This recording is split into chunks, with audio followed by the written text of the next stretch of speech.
আসসালামু আলাইকুম রহমতুল্লাহ। প্রিয় দর্শকবৃন্দ, আপনাদের ছাদে যাচ্ছে দেখতে পারছেন পেঁপে গাছ, এগুলো পেয়ারা আম গাছ। তে অনেক পেয়ারা ধরে সারা বছরে, 12 মাসের পেয়ারা গাছ। পেয়ারা গাছের ভিতরে দেখতেন জালি গাছ, কুমড় গাছ, এর লগে সবই ধরে। আপনারা দেখতে পারছেন দেশি পেয়ারা, অনেক সুস্বাদু। এটা মিষ্টি কুমড়া গাছ, দেখতে পাচ্ছেন মিষ্টি কুমড়া। আপনারা দেখতে পাচ্ছেন পাশে লেবু গাছ আছে, লেবু গাছের উপরে মিষ্টি কুমড়া ধরছে। আপনারা দেখছেন কলা গাছ, এটা হচ্ছে সাগর কলা। দেখতে পাচ্ছেন সাগর কলা, এটা অনেক কলা ধরে, অনেক সুস্বাদু কলা। আপনারা দেখতে পাচ্ছেন অনেক সুন্দর দুনদুন গাছ ছাদে বোনা হয়েছে, হাওয়ায় আসতেছে।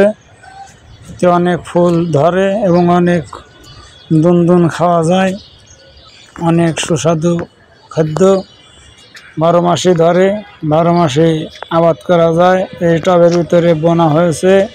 এটা দেশি পেয়ারা আম গাছ, এটা হচ্ছে ছোট পেয়ারা, দেশি পেয়ারা গাছ। এটা ড্রাগন ফল গাছ।